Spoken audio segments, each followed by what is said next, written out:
26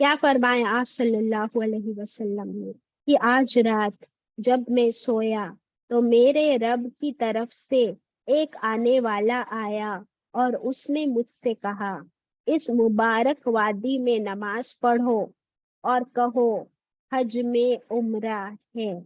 کیا فرمایا؟ حج میں عمرہ ہے. حدیث اوور. یہ صحیح بخاری ہے. دیٹ مینس حج کے ساتھ آپ کا عمرہ ہو جائے گا. سبحان اللہ. تو جب ہم حج کے لیے جاتے ہیں تو اسی میں ساتھ میں عمرہ بھی ہو جاتا ہے. پھر آپ صلی اللہ علیہ وسلم نے ظہر سے پہلے غسل کیا، سر اور بدن میں خوشبو لگائی جس میں مشک تھا، صحیح بخاری کی روایت ہے، اور پھر آپ ظہر کی نماز پڑھی اور وہیں پر آپ نے حج اور عمرہ کا احرام دونوں ایک ساتھ باندھ لیا، اس نیت کے ساتھ کہ میں اسی احرام کے ساتھ عمرہ کروں گا اور اسی احرام کے ساتھ حج بھی کروں گا. اسے کہتے ہیں قران، حج قران. ٹھیک ہے. اب یہیں سے آپ نے لبیک پکارنا شروع کر دیا. اللہم لبیک بی عمرتی و حج. اے اللہ، عمرہ اور حج کے لیے میں حاضر ہوں. اور پھر آپ نے پوری لبیک پڑھی. میں آج آپ کو لبیک کا پورا میننگ بھی ایک بار بتا دیتی ہوں. جو ہم پڑھتے ہیں لبیک اللہم لبیک لبیک لا شریک لک لبیک ان الحمد والنعمت لک والملک لا شریک لک لبیک اللہم لبیک. صحیح بخاری. ہم بار بار حاضر ہیں، اس کا مطلب ہے اللہ ہم بار بار حاضر ہیں. اے اللہ ہم بار بار حاضر ہیں، تیرا کوئی شریک نہیں، ہم بار بار حاضر ہیں. یقیناً تعریف اور نعمت تیرے لیے ہے، شکر بھی تیرے لیے ہے، بادشاہت بھی تیرے لیے ہے، تیرا کوئی شریک نہیں. پھر آپ صلی اللہ علیہ وسلم مصلی سے نکل کر اونٹنی پر سوار ہوئے، لبیک پکارتے ہوئے میدان میں چل پڑے. اور آپ کو پتا ہے کہ آپ صلی اللہ علیہ وسلم کا یہ سفر کتنے دنوں کا سفر تھا؟ From Medina to Mecca 1 week, ایک ہفتے کا سفر تھا. ایک ہفتے کے بعد آپ مکہ کے قریب پہنچے اور آپ کے ساتھ صحابہ اکرام بھی. پھر آپ نے وہاں پر رات گزاری، پھر فجر پڑھی، پھر غسل کیا اور پھر حرم میں داخل ہوئے، ہے نا. احرام تو پہن چکے تھے، پھر غسل کیا، پھر حرم میں داخل ہوئے. صحیح بخاری. یہ 4 ذی الحج کا دن تھا. ابھی ذی الحج کا مہینہ شروع ہو گیا، 4 تاریخ تھی. آپ نے بیت اللہ کا طواف کیا، صفا مروہ کی سعی کی. اور دیکھیے ابھی یہ عمرہ ہو گیا نا آپ صلی اللہ علیہ وسلم کا، لیکن نیت کس کی تھی؟ حج کی ساتھ میں ہی ہے. اس لیے نہ انہوں نے اپنے بال منڈوائے اور نہ ہدی کی، یعنی نہ قربانی کے جانور کی قربانی کی. کیوں؟ نہ بالوں کی قربانی کی. کیوں؟ کیونکہ انہوں نے عمرہ اور حج کا احرام ساتھ میں پہنا تھا. پھر آپ صلی اللہ علیہ وسلم نے فرمایا جن لوگوں نے حج اور عمرہ کی نیت ساتھ میں نہیں کی تھی تو وہ لوگ اپنے بال منڈوا لو، اور ان کا عمرہ یہاں کمپلیٹ ہو گیا. احرام کی حد سے وہ لوگ کمپلیٹلی باہر آ گئے. پھر آپ نے فرمایا کہ اگر مجھے پہلے یہ بات معلوم ہوتی جو اس رات مجھ پہ وحی نازل ہوئی تو میں بھی کیا کرتا؟ میں بھی عمرہ کر کے حلال ہو جاتا.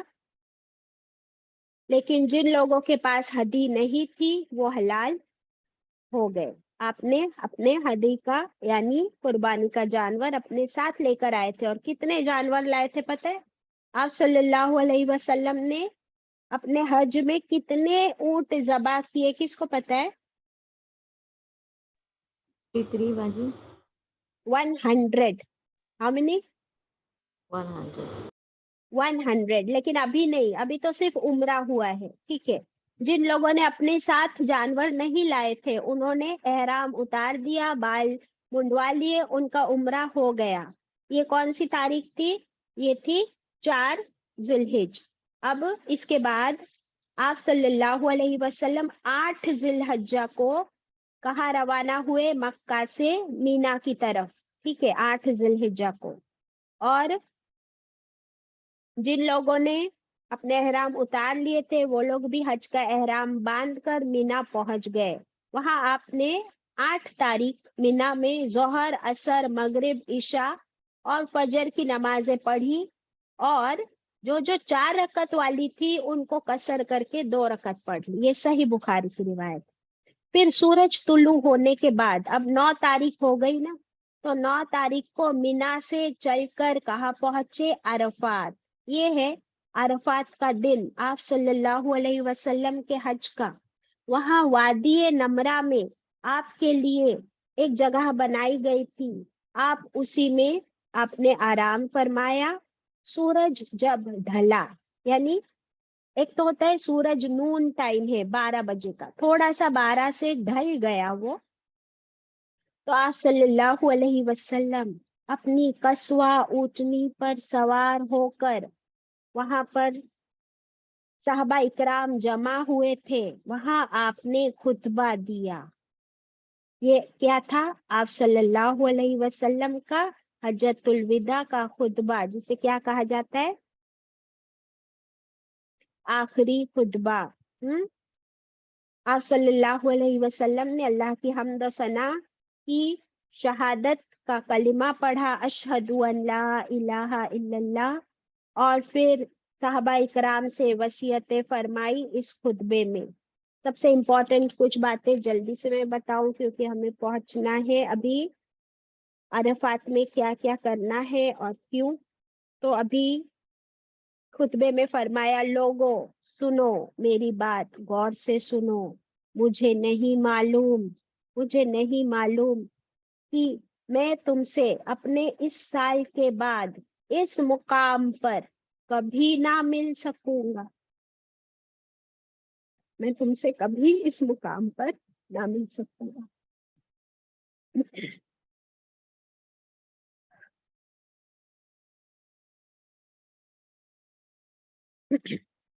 تمہارے خون, اب 3 چیزیں فرمائی, تمہارا خون, تمہارا مال اور تمہاری آبرو.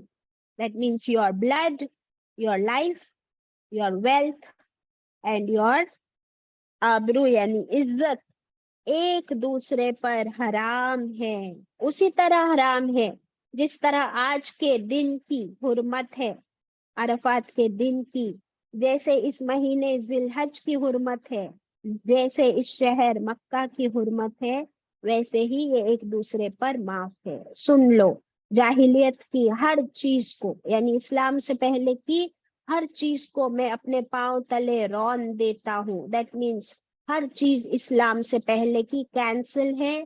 You do not have to follow it. اسلام سے پہلے کے خون بھی معاف ہے, اور اسلام سے پہلے کا سود بھی معاف ہے.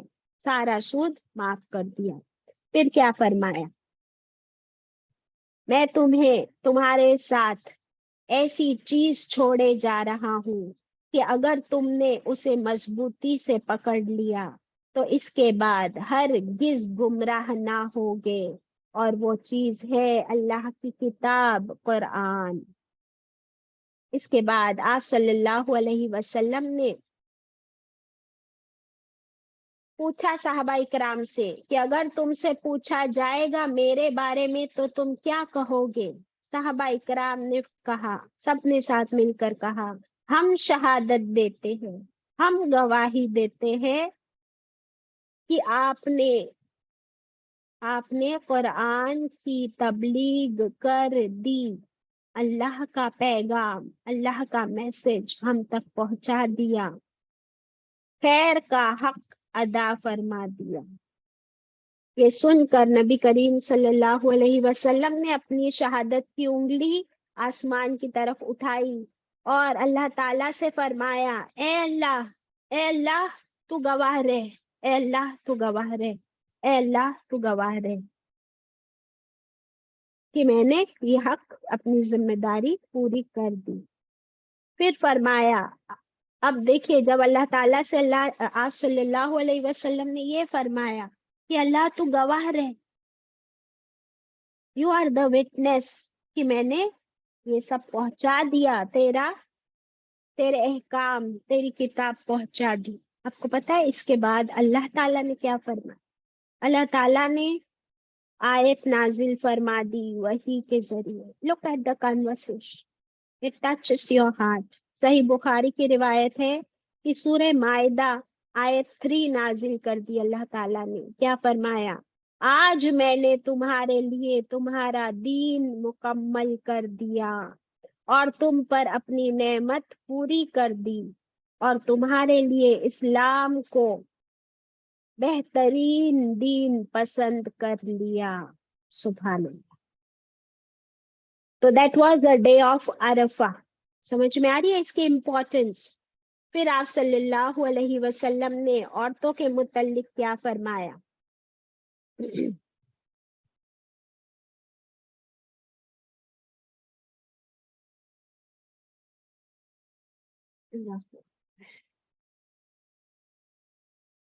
ہاں، آپ صلی اللہ علیہ وسلم نے ہم عورتوں کے متعلق فرمایا، عورتوں کے بارے میں اللہ سے ڈرو کیونکہ تم نے انہیں اللہ کی امانت کے ساتھ لیا ہے، اللہ کے کلمے کے ساتھ ان کی شرمگاہوں کو حلال کیا ہے.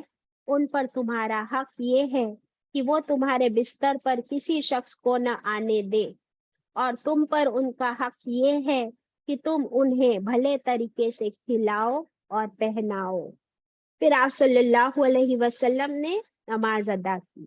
اب جو ہے آ گیا وقوف عرفات کا وقت. وقوف عرفات کس کو کہتے ہیں؟ کہ عرفات کے اس وقت میں بٹوین ظہر ٹو عصر آپ صلی اللہ علیہ وسلم نے ہاتھ پھیلا کر اللہ سے دعا کی. سبحان اللہ. اللہ تعالیٰ سے خوب دعائیں کی اور اسپیشلی اپنی امت کے لیے، امت کی مغفرت کے لیے دعائیں کی. اب یہاں سے میں آپ کے ساتھ اسکرین پر شیئر کروں گی انشاءاللہ کچھ چیزیں. دیکھیے آپ صلی اللہ علیہ وسلم نے فرمایا حج از عرفہ. حج کیا ہے؟ عرفات ہے. تو جو بھی حاجی حج کے دن 9 ذی الحج کے دن عرفات کے میدان میں نہ پہنچے تو ان کا حج نہیں ہوا. Can you look at this? آج آپ لوگ لائیو بھی دیکھ لینا، آپ لوگوں کے ساتھ شیئر کیا ہے کہ عرفات کے دن اس عرفات کے میدان میں کھڑے ہونا کیا چیز سمبلائز کرتا ہے کہ یا اللہ تو نے جو دین ہم کو دیا ڈے 1 لیلۃ القدر میں، ہم نے اس دین کو فالو کیا اور آج ہم احرام کی حالت میں، اس حالت میں جو ایک مسلمان کی موت ہوتی ہے اور پھر وہ جو جس طرح کفن کی حالت میں ہوتا ہے، یا اللہ ہم اپنا کفن پہن کر یہاں کھڑے ہیں اس عرفات کے میدان میں کہ تو ہمارے تمام گناہوں کو معاف کر دے. یا اللہ تو ہم نے اپنی مغفرت اور رحمت میں ڈھانپ لے. تو اللہ سبحانہ و تعالی اپنے فرشتوں سے فرماتے ہیں کہ اے میرے فرشتوں، دیکھو ذرا کیا چاہیے ان لوگوں کو، ان لوگوں کو کیا چاہیے مجھ سے، کیا لینے آئے ہیں، کیا مانگ رہے ہیں. سبحان اللہ. ایک روایت میں ملتا ہے کہ اس دن عرفات کے دن اللہ سبحانہ و تعالی فرسٹ آسمان پر نازل ہوتے ہیں، فرسٹ آسمان پر تشریف لاتے ہیں اور فرماتے ہیں دیکھو اے فرشتوں، دیکھو اسکرین پر ہے my slaves have come to me، میرے تمام بندے میرے پاس آئے ہیں. looking rough، ان کی حالت دیکھو کیسے ان کے میلے کچیلے کپڑے ہیں اور یہ مجھ سے امید کرتے ہیں. تو آج میری رحمت بھی جوش کھاتی ہے اور ان کے تمام گناہوں کو، چاہے وہ سمندر کی جھاگ کے برابر ہو، میں ان تمام گناہوں کو بخش دیتا ہوں. اے فرشتوں تم گواہ رہنا. سبحان اللہ. یہ ہے اللہ کی رحمت اور یہ ہے وہ دن جس دن اللہ تعالی زیادہ سے زیادہ لوگوں کو جہنم کی آگ سے نجات دے دیتے. کیا کرنا ہے ہمیں عرفات کے دن؟ ہم تو حج کے میدان میں نہیں ہیں، نہ عرفات کے میدان میں ہے، نہ مینا میں ہے. تو جو لوگ اپنے گھروں میں ہیں ان کو یہ کرنا ہے جو اسکرین پر ہے، روزہ رکھنا ہے کل انشاءاللہ عرفات کے دن کا روزہ. اور اس کی امپورٹنس دیکھیے، ہم پڑھ چکے ہیں کہ آپ صلی اللہ علیہ وسلم نے فرمایا کہ مجھے امید ہے کہ یہ ایک دن کا روزہ پچھلے 1 سال کے گناہ اور آنے والی زندگی کے 1 سال کے گناہ اللہ بخش دے. اب جو ہو چکے وہ تو ہو چکے، لیکن آگے کے 1 سال کے گناہ جو ہم نے ابھی کیے بھی نہیں ہیں ان کے بھی معافی کی گارنٹی مل رہی ہے اس ایک روزے کے ساتھ. سبحان اللہ. اس روزے کے بارے میں، اس دن عرفات کے دن کے بارے میں اللہ نے قسم کھائی سورہ فجر میں. اور اس دن کی بیسٹ دعا کیا ہے، اس دن کا بیسٹ ذکر کیا ہے؟ یہ ہے جو ابھی اسکرین پر تھا، لا الہ الا اللہ وحدہ لا شریک لہ لہ الملک ولہ الحمد وہو علی کل شیء قدیر. نبی کریم صلی اللہ علیہ وسلم نے ظہر سے لے کے عصر تک ہاتھ پھیلا کر خوب اپنے لیے، اپنی امت کے لیے مغفرت کی دعا کی، جہنم کی آگ سے نجات کی دعا کی. ہم لوگ بھی انشاءاللہ روزہ رکھ کے کل خوب اللہ کا یہ ذکر کریں گے اور ظہر سے عصر کے بیچ اسپیشلی اللہ سے خوب گڑ گڑا کر دعائیں مانگیں گے اور تقوی کی دعا، خشوع کی دعا، جہنم کی آگ سے نجات کی دعا مانگیں گے انشاءاللہ. اللہ تعالیٰ قبول فرمائے. ربنا تقبل منا انک انت السمیع العلیم وتب علینا انک انت التواب الرحیم.